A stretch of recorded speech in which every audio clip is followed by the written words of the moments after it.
जो आशीर्वाद दिया है वो तमाम राजगढ़ की जनता का आशीर्वाद है जो आपके साथ है। आदरणीय कृष्णा जी भुनिया। धन्यवाद।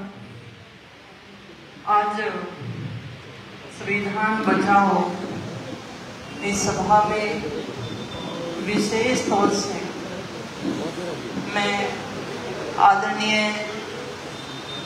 नरेंद्र बुडानिया जी जो सांसद भी रहे और आज तारानगर से विधायक हैं, उनका धन्यवाद देती हूँ। आप कल रात को दिल्ली से जयपुर गए और जयपुर से सुबह आप यहाँ पर विशेष तौर से पहुंचे। मैं आगे वक्ताओं को बोलूं उससे पहले कहना चाहूंगी, भाई साहब मेरे सामने जितने भी लोग बैठे हैं इन्होंने देखा होगा जब भी मैं कोई मुझे पगड़ी पहनाता है तो मैं तुरंत उतार लेती हूँ। और आज इन लोगों ने देखा भी ये पगड़ी ओढ़ के क्यों बैठी है अभी तक, क्योंकि आपने मुझे जो आशीर्वाद दिया, कहा कि ये आशीर्वाद, तो उस आशीर्वाद के लिए आपका बहुत बहुत आभार। आदरणीय उषाराम जी गोदारा,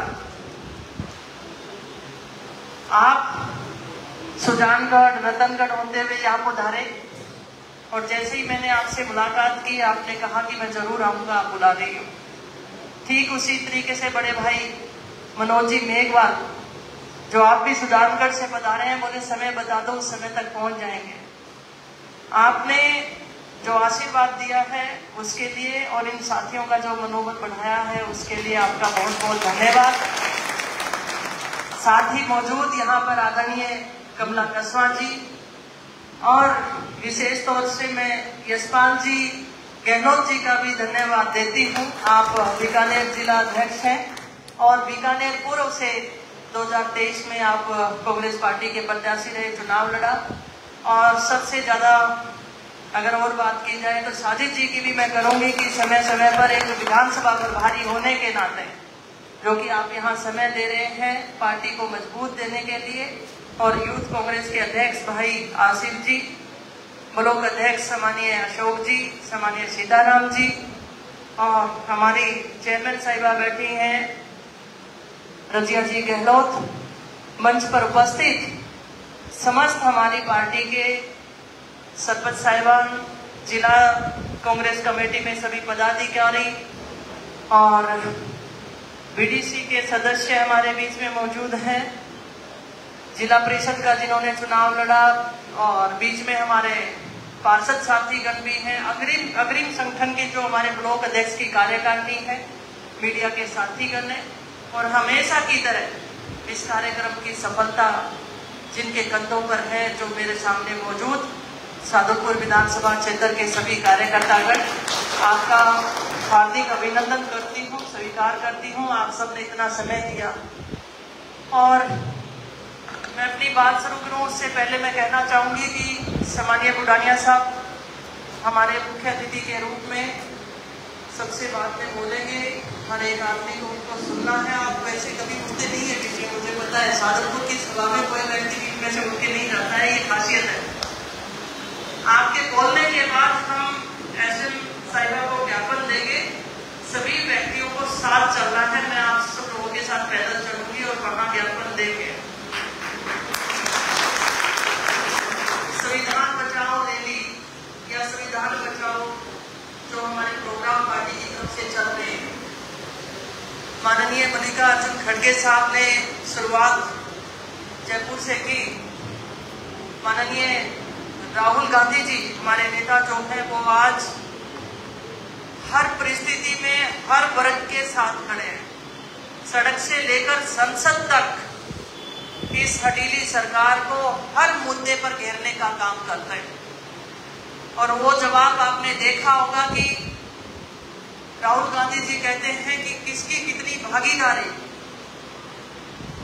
वो गिनती होनी जरूरी है। और सरकार को आखिरकार मानना पड़ा, झुकना पड़ा और वो जनगणना ओबीसी की करने के लिए मजबूर हुई।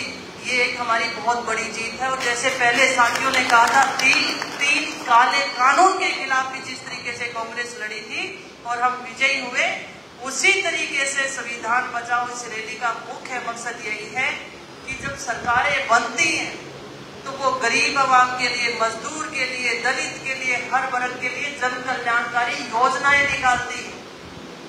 लेकिन आप देखते हैं कि डबल इंजन की सरकार कर करके डबल ही लूटने का काम कर रहे हैं। काम नहीं कर रहे हैं, डबल लूटने का काम कर रहे हैं।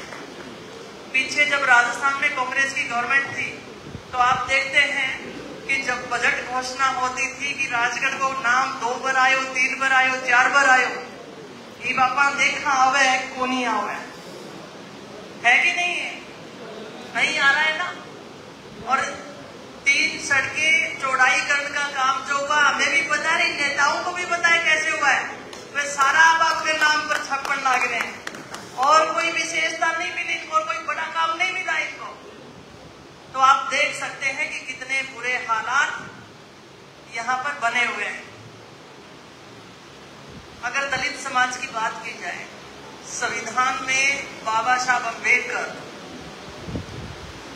के नेतृत्व में संविधान सभा की सभा में जिस तरीके से हमारा संविधान बना, और ये एक पवित्रता हमें मिली कि हर वर्ग एक समान है और सबकी समान भागीदारी, चुनाव का मिला, अपनी आवाज उठाने का हमें मौका मिला, तो उसको कमजोर करने का काम ये सरकार कर रही है। पिछले दिनों अलवर के अंदर आप देखते हैं राजस्थान में कानून व्यवस्था नाम की चीज नहीं रही है। एक दलित भाई को निवस्त्र करके पीटा जाता है। कहीं घटना होती है, किसी ड्राइवर को पेशाब उठाया जा रहा है, अपनी माताओं बहनों के साथ अत्याचार हो रहे हैं, लेकिन डबल इंजन की सरकार के लूटो खाओ ऐसा। मेरे पत्रकार बंधु हैं, मैं कहना चाहूंगी आपको, स्मार्ट मीटर की बात हो रही थी, सब लोग अपने अपने तरीके से बात कर रहे थे। जियो फोन आयो, ध्यान है कि फ्री में डाटा दे रहे हैं, राज्य होता क्या अपन फ्री में इंटरनेट मिलने लग रहे है। जब तक आप लोगों को लत नहीं लगी तब तक वो फ्री था, और जिस दिन आपको लत लग गई कि आप इंटरनेट के बिना नहीं रह सकते, उसी दिन उसके चार्ज लगने शुरू हुए कि नहीं हुए? उसी दिन उसके आप रिचार्ज करोगे तो इंटरनेट पाओगे, इंटरनेट बिना नहीं रह सकते। आप रह सकते हो तो बताओ। पहले तो किसान छोटे वाले फोन से भी काम चला ले रहा था, लेकिन अब बड़े वाला फोन है, इंटरनेट। ठीक उसी तरीके से ये स्मार्ट मीटर है, पहले इनको प्रीपेड रिचार्ज करो, उसमें पैसा डलाओ, और जब वो प्रीपेड उसका आपका बैलेंस खत्म हो गया, चाहे आधी रात हो, चाहे मरीज हो, चाहे बच्चा हो, वो गर्मी में ही तड़पेगा, घर में उजास नहीं होगा, जेब में जरूर अंधेरा होने वाला है इस मीटर से, ये मैं कहना चाहती हूँ। घर में उजास नहीं होगा, जेब में अंधेरा होने वाला है। आप समझ सकते हैं, जो सुबह टिफिन लेके निकलता है जो व्यक्ति 500-700 रुपए दिहाड़ी कमा के लाता है, वो पहले कैसे उसे प्रीपेड रिचार्ज करा सकता है? कई बार बिल नहीं भर पाते थे तो पूर्व की सरकारें उसे नोटिस देती थी, वही बिल भर, उसे समय मिल जाता था, बिल भरने के लिए समय मिल जाता था। अब को नहीं मिले।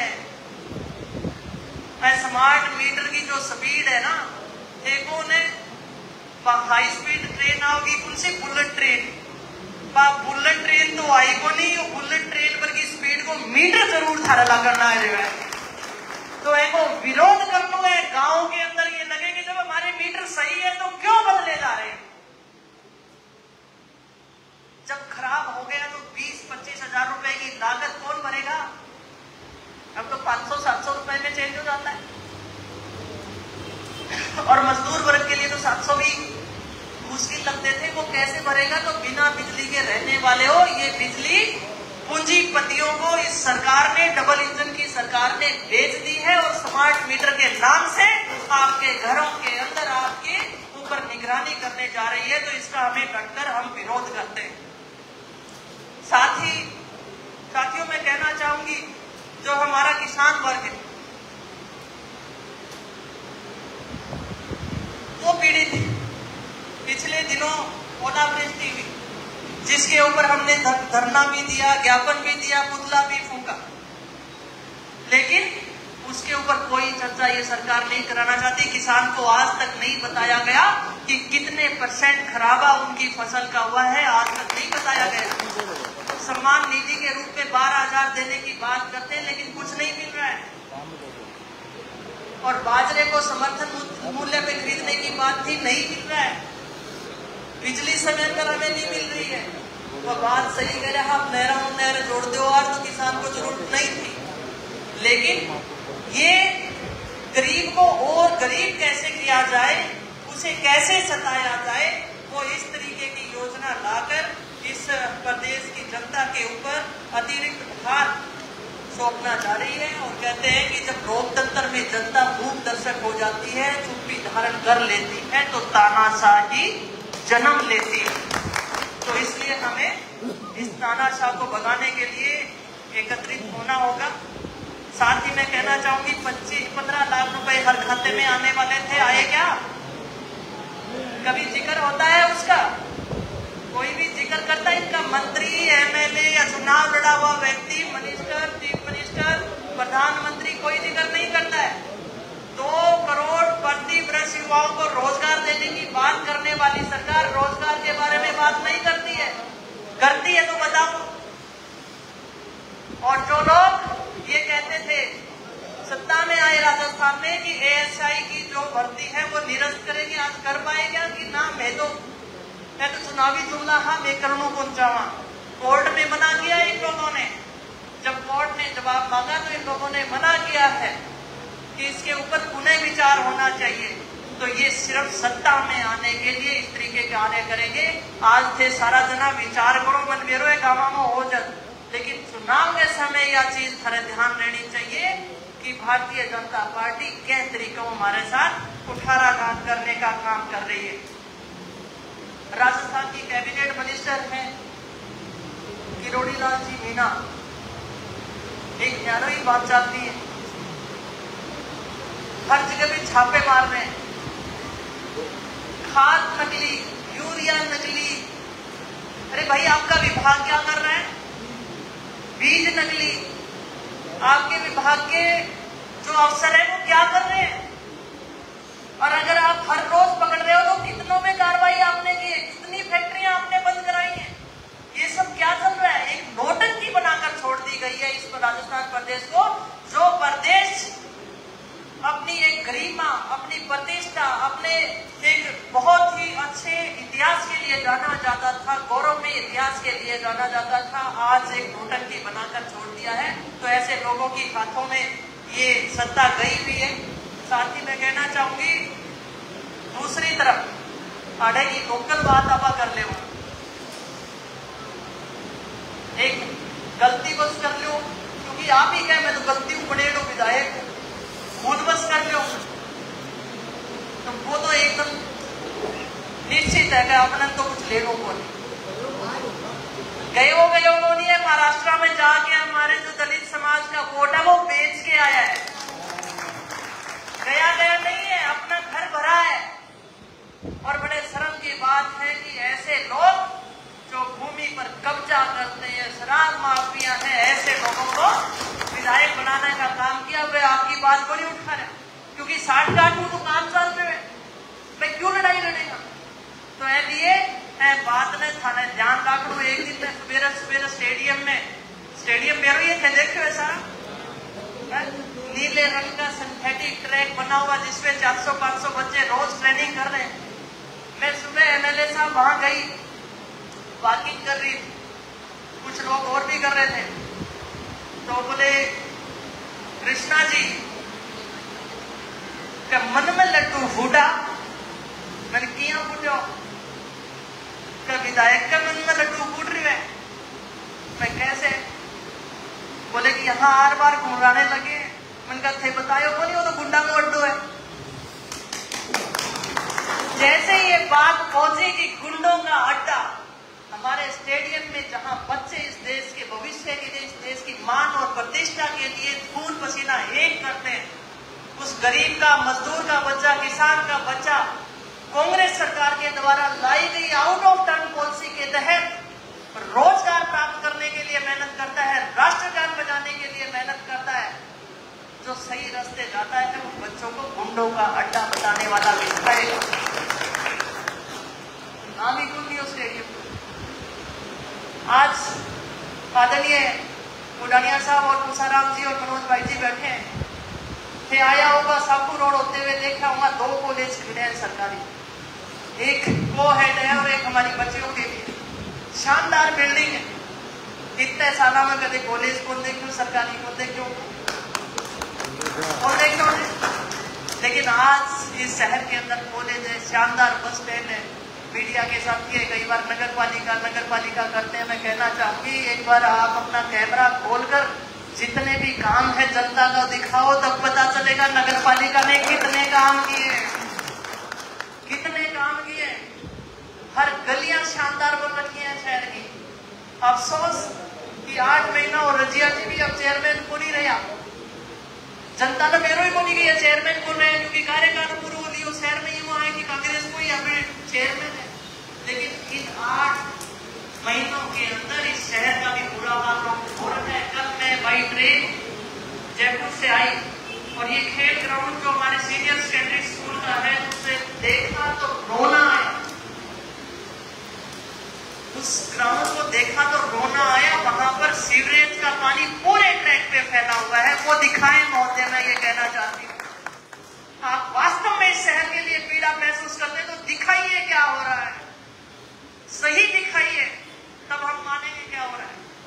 दूसरी तरफ राजगढ़ से सिद्धमुख और भादरा निकल जाओ, राजगढ़ से झुंझुनू निकल जाओ। गाँव में गया कि पेट को पानी को नहीं आता है, नहीं आता है ना। इतनी बढ़िया सड़क बनी है। अब कुछ साथी अपनी नई कांग्रेस में आ गए, वे मुस्कुरा रहे हैं। मैं कहती हूँ पानी वाला डैम बनेगा और अभी इंसान है। मैं जब बोले विधायक जी माने तो ठीक तो बनी न्यूज सोचता चुनाव वो भीड़ को है, उनका ये दिख है। आज वो वहां पर देखो तो इतना शानदार डैम बन रहा है। आने वाली 50-60 वर्षों तक उस क्षेत्र को पीने के पानी का अभाव नहीं रहेगा। 7.5 क्यूसेक पानी सीधा बिरहनी से हमने उसको स्वीकृति कराई, क्योंकि वो क्षेत्र बड़ी पीड़ा में रहा। उस क्षेत्र को कभी पीने का पानी पर्याप्त नहीं मिल पाता। और आज ही मैं देख रही पीने के पानी की बात इसी दुर्दशा हो रही है। कच्ची बस्ती की महिलाएं इकट्ठी हो रही थी कि पानी, अब बारिश के टाइम पे भी पानी कौन पे आ पा रहे हैं। तो इन लोगों को इस जनता की सूद लेने का कि निर्णय इस हो गया। बीजेपी की देखा तो कई जगह दुकान खुल रही है कि नहीं है। अब यूं ही कौन मेरो पाटे की को चल रही है, की कौन चल रही है, बेघरा बना मेरो ही कोनी मन आप नहीं कौन मेरो होते हो रहे हैं। सच्चाई है ये कि उनको खुद को भी नहीं पता है। और साथ ही मैं कहना चाहूंगी इसी तरीके से सिद्धमुख के अंदर कार्य, चाहे कॉलेज हो चाहे हॉस्पिटल हो, अपने पिलानी रोड पे आप चलोगे तो 40 करोड़ की उप जिला अस्पताल की बिल्डिंग, शानदार बिल्डिंग, ट्रॉमा सेंटर, सारे स्पेशलिस्ट हॉस्पिटल के अंदर डॉक्टर होते थे जब अपना राज था। अब डॉक्टर नहीं मिल रहे वहां पे। वो आम जनता की सुविधा के लिए कार्य हमने किए, उनको आप जनता के बीच में बताओ कि हमने क्या किया। जनता भूलते है ना, बात बताओ कि ये काम देख क्या उसने किया। तो नए तरीके का काम आप करा जो आज जनता याद कर रही है। तो स्मार्ट मीटर के ऊपर तो आपने करना ही करने हुआ है। और भी इस क्षेत्र की जितनी भी समस्याएं आ रही है उसके ऊपर हमें अपनी जो बात है वो हमेशा जनता के बीच में रखने की जरूरत है। साथ ही मैं कहना चाहूंगी कई बार अफवाह दौरे राजगढ़ में ज्यादा ही रहे। कृष्णा तीसरे नंबर पर है, तीसरे नंबर है, मैं पर चपेट में घना ही आ गया आया ने क्यों सट्टो लगा दियो तीसरे नंबर और पांच किवाड़ सा मूंद गया। एक बात और सुनने में आई, बीजेपी में जावे मैं कहा जय दिन कृष्णा और झंडो काटे उन्हें तो देख ली लागी ही छोटे को नहीं, चिंता ना कर इसी सोरी निकले को नहीं थारो मरिया प्राण छुटे ही बेशक चल जाइए राजगढ़ में कौन छोड़ रहे आप बता दिया। तो ये लोग क्योंकि जो व्यक्ति मजबूत होता है उसकी कोई बराबरी नहीं कर सकता, तो कमजोर व्यक्ति उसके लिए इसी तरीके से अफवाहें फैलाने का काम करेंगे। संगठन में मजबूती है, एकजुट होकर आज जिस तरीके से कांग्रेस काम कर रही है, निश्चित तौर पर मैं यूं कहूं बीजेपी को झंडोई को नहीं लेगा हो रहे, बीजेपी को झंडोई को नहीं लेगा हो रहे। पूरे मनोबल के साथ हर बात के ऊपर सीना तान के जवाब दो। कांग्रेस ने ऐसे ऐसे काम इस क्षेत्र के लिए किए हैं, आने वाली पीढ़ियां याद रखेगी, ये कहना चाहती है। तो इसलिए मायूस होने की जरूरत नहीं है। सरकार ना हो तो सरकार की नाक में नकेल डालने का काम करेंगे, आपके साथ अन्याय नहीं होने देंगे। जिस तरीके से बिजली विभाग में अनियमितताएं की जा रही है कि एसडीएम कार्यालय चले जाओ तो पीड़ित है, आपको जहां पर भी परेशानी मिलती है बताओ, हम आपके साथ खड़े हैं और ये इनको काम करने पड़ेंगे आपके काम, ये कहना चाहते हैं। विपक्ष में जरूर है लेकिन मजबूती से है। ये और नेता बीजेपी का बनाओ मजबूत राजांगो काम आपका कराना, चिंता करने की जरूरत को नहीं है। तो थे सारा साथी आदरणीय बुढ़ानिया साहब ने सुनोगा बेपक्ष है, मैं देरो आज जुम्मू है, बहुत सारे साथी नमाज करने भी जाऊंगा, लेकिन आखिरकार चलाना का साथ ज्ञापन देना मजबूती हूँ। और मैं मंच पर जितने भी हमारे साथी आए हुए हैं उनका मैं तहे दिल से आभार व्यक्त करती हूँ कि आप सबने यहाँ पहुंचे, अपनी बात रखी, इसका समर्थन किया और आगे की कार्रवाई के लिए मैं सम्मानीय वेद प्रकाश जी को आगे बहुत बहुत धन्यवाद। आदरणीय कृष्णा जी, आपने जो विचार रखे उसके समर्थन में आप जोरदार तालियां एक बार बजाएंगे। और अब मैं अध्यक्ष के उद्बोधन के लिए बहुत ही कद्दावर और एक महान योद्धा जिसे कोई हरा न सका, उसको हराने वाले और घमंड को चूर चूर करने वाले आदरणीय हमारे नरेंद्र जी बुढ़ानिया कांग्रेस के विभिन्न संगठन के पदों पर रहे, वर्तमान में तारानगर के विधायक हैं और कई बार के सांसद रहे। आप हमारे बीच पधारे हैं, स्वागत है। आप अपने विचार हमसे साझा करें। जी, मोदिया बुलाने वाले, जोरदार तालियां।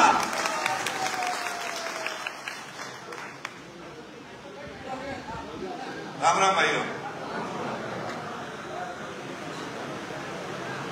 आज इस संविधान बचाओ इस कार्यक्रम में आप सब लोग पधारे हैं, सब साथी लोग, मैं आप सबका हृदय से स्वागत और अभिनंदन करता हूं। और इस प्रोग्राम की मुख्य आयोजनकर्ता हमारे ओलंपियन ओजस्वी नेता पूर्व विधायक कृष्णा पुनिया जी, आदरणीय कमला कृष्णा जी और हमारे बहुत ही वरिष्ठ साथी विधायक तो पहली बार बने हैं, लेकिन ये बिल्कुल सरपंच से उठ करके और आज तक के जीवन में संघर्ष किया, चाहे प्रधान के रूप में किया, चाहे किसी और के रूप में किया, लेकिन इन्होंने अपना संघर्ष जारी रखा। उसका नतीजा आज ये है कि हमारे बीच में एक एमएलए के रूप में बैठे भाई कुलनारायण जी होना, भाई मनोज जी हमारे बहुत प्रिय साथी हैं, इनके पिताजी थे जो हमारे जिले के वरिष्ठ नेता थे, आदरणीय भंवरलाल जी मेघवाल, वो अचानक हमारे बीच में से चले गए और जनता ने इनको पीठ के पीछे खड़ी हुई और एक विधायक के रूप में दूसरी बार चुने गए भाई मनोज शर्मा जी, मनोज मेघवाल जी, आदरणीय यशपाल जी अध्यक्ष बीकानेर और साजिद अली जी जो हमारे यहाँ के इंचार्ज हैं, भाई आसिफ कांग्रेस के अध्यक्ष हैं, हमारे ब्लॉक अध्यक्ष सीताराम जी और अशोक जी और शहर के खेले जी नगर अध्यक्ष और संगठन के हमारे पूर्व चेयरमैन जिया जी स्टेज पे बैठे हैं, हमारे सारे वरिष्ठ साथी, मैं सबका स्वागत करता हूं। नाम नहीं ले पाऊंगा सबके।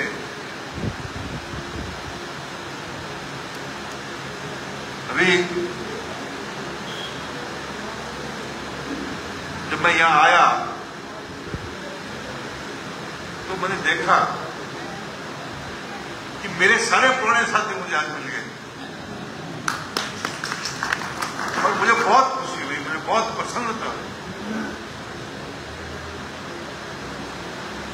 और ये कह रहे थे कि दिल्ली से चला जयपुर आया, जयपुर से यहाँ आया, कृष्णा जी नहीं तो सारी थकान इन सबको देख करके मिलने की दूर होगी।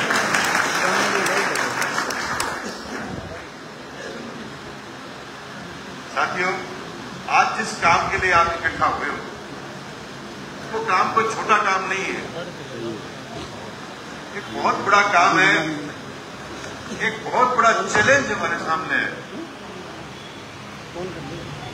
मुझे याद है हमारे जो दादा थे, कमला जी के ससुर थे, ये सारे लोग आजादी की लड़ाई में थे और जब किस्से उनके सुनते थे तो किस्सों को सुन के रोंगटे खड़े हो जाते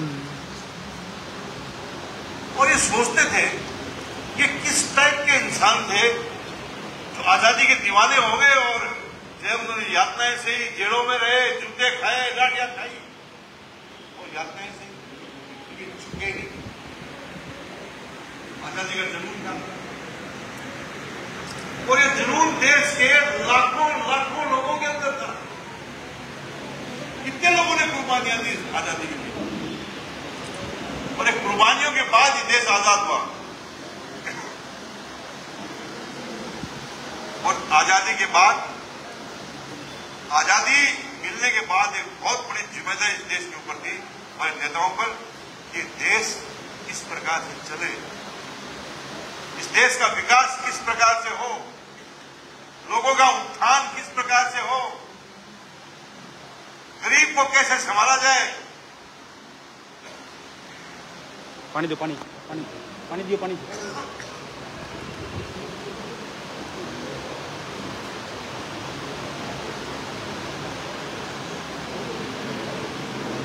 लेकिन ये लोग जो आज शासन के अंदर है, इन लोगों ने आजादी में भाग नहीं लिया। ये लोग तमाशा देख रहे थे, उपरी कर रहे थे, इनका आजादी में कोई योगदान नहीं रहा। आज देश के मालिक है। कृष्णा जी याद दिला रही थी 15 लाख रुपए, 2 करोड़ नौकरियां। मेरे कृष्णा जी ये तो चाल थी उनकी चाल थी कि किस प्रकार से इस देश को दिया जाए। तो आज सारी संस्थाएं, आज देश की सारी संस्थाएं इनके कब्जे में है। इसलिए कोई राज की चिंता नहीं है। जब राज की चिंता नहीं है तो आपका हमारा ख्याल क्यों रखेंगे, हमारे विकास की बात क्यों करेंगे, गरीब की बात क्यों करेंगे, किसान की बात क्यों करेंगे। आज चुनाव आयोग उनके कब्जे में, आज जो है सारी न्यायालय जो बड़े उनके पक्ष में, ईडी, सीबीआई, सारी चीजें इनके कब्जे में। और ये जब तक पेटियां जो बटन दबाने वाला काम चलेगा ना, तब तक इनका बिगाड़ने वाला कोई नहीं। ये हालात है। आज इस हालात के अंदर कांग्रेस ये महसूस कर रही है कि ये लोग इस देश को इस दिशा में ले जाना चाहते हैं जिससे आजादी का जो काम किया था वो खत्म हो जाएगा। आज गरीब के उत्थान की बात, आज संविधान बना हमारा, संविधान सबको साथ लेके चलता है, गरीब के लिए काम करता है। आज उससे हमारा देश चल रहा है, लेकिन ये बदलना चाहते हैं इसको। चुनाव में 400 पार का नारा दिया और 400 पार का नारा दिया देश की जनता ने समझा ये तो 20-30 सीटें जो है नकली बड़े से जीत ली, चोरी करके जीत ली, जबरदस्ती हरा दिया हमारे लोगों को, किसी को 500 वोटों से, किसी को 1000 वोटों से, और ये सरकार इनकी बच गई। साथियों, आज देश के ऊपर बड़ा खतरा है और इस खतरे के लिए संघर्ष हम सबको करना पड़ेगा। तो आने वाली पीढ़ी में क्या जवाब देगी? हम क्या जवाब देंगे आने वाली पीढ़ी को? कैसा भारत आपको मिला था और कैसा भारत आप छोड़ के जा रहे हैं? आज बाबा साहेब ने जो संविधान बनाया, आज उनकी नजर, सबसे बड़ी नजर है दलितों पर। आज इस दलित को इतना लाभ क्यों मिल रहा है? इस संविधान में उनको इतना प्रोटेक्शन क्यों है? ये सारी चीजें उनके दिमाग में बदलना चाहते हैं, लेकिन देश की जनता सावधान है, कांग्रेस सावधान है, संघर्ष के लिए तैयार है। जो भी संघर्ष करना पड़ेगा हम संघर्ष करेंगे। आज डबल इंजन की सरकार बताते हैं, मैं तो ये कहता हूं डबल इंजन की सरकार नहीं होकर के डबल जीरो की सरकार है। ये डबल जीरो की सरकार है। आज हिंदुस्तान के अंदर जिस प्रकार से वातावरण बना हुआ है, ये चोरी, बेईमानी, ठगी का वातावरण है। चुनाव कैसे जीता जाए इसके ऊपर से प्लान उपटता है। आपने हरियाणा में देखा, आपने महाराष्ट्र में देखा कि किस प्रकार से चुनाव जीता गया, और अब बिहार देख लीजिए आप। ये वोटर लिस्ट के माध्यम से गरीब के वोट काटना चाहती है, जो उनके समर्थक नहीं है उनके वोट काटना चाहती है, और वोट काट करके चुनाव जीतना चाहती है। उनके लिए चुनाव ही एक बड़ा मकसद हो गया। इसलिए हमारे सामने बड़ा चैलेंज है। इस चैलेंज को स्वीकार करना पड़ेगा और एकजुट रहना पड़ेगा। कमला जी कह रही थी कि संगठन में बहुत ताकत है। संगठन ही एक ऐसी चीज है जिससे बड़ी से बड़ी लड़ाई जीत सकते हैं, बड़ी से बड़ी लड़ाई जीत सकते हैं। आपने देखा होगा पिछले विधानसभा के चुनाव में किस प्रकार से जो है लोगों ने चुनाव लड़ा, किस प्रकार से एकता दिखाई, किस प्रकार से संघर्ष किया। मैं धन्यवाद देना चाहता हूं चूरू जिले की जनता को, जिसने मुझे प्यार दिया, अपना आशीर्वाद दिया। और एक बहुत बड़ी लड़ाई थी, एक युद्ध था, ऐसा युद्ध जो ना कभी लड़ा गया ना कभी लड़ा जाएगा। ऐसा युद्ध था। ऐसे युद्ध में किसी ने आकर के, किसी ने घर बैठे हुए अपना आशीर्वाद दिया, और मैं तारानगर विधानसभा क्षेत्र की जनता को कभी भूल नहीं सकता, जिसमें आपके 50 गांव आते हैं राजगढ़ के, जिन्होंने पूरी ताकत से मुझे आशीर्वाद दिया, पूरी ताकत से मुझे सहयोग दिया। और मैं चुनाव मैं नहीं लड़ा, कार्यकर्ता स्वयं चुनाव स्वयं मैदान में खड़ा हो गया। मैंने तो एक ही बात कही थी कि वो काम कर दोगे क्या? कि कर देंगे। चेली रोक के सब खड़ा, रास्ते रोक लिए और एक बड़ी लड़ाई लड़ी। वो लड़ाई एक ऐसी लड़ाई थी, पूरी राजस्थान की, पूरे देश की जनता की आंख थी। इसलिए मैं इस मौके के ऊपर उन साथियों को धन्यवाद देना चाहता हूं जिन्होंने मुझे अपना साथ और प्यार और लाड दिया। उतना बड़ा संघर्ष जो है वो कामयाब हुए। साथियों, बड़ी नजर, अभी राजस्थान में सरकार बनी, राजस्थान के अंदर सरकार बनी, नारा दिया है कि 1.5 साल बनाम 5 साल, और हमें हंसी आती है देख करके कि कहां 1.5 साल बनाम 5 साल का मुकाबला कर रहे हैं। अरे एक काम तो बताओ, आप एक काम तो बताओ तो जमीन में उतरे। सिर्फ भाषण देते हो, झूठ बोलते हो, तो इससे जनता को गुमराह करते हो।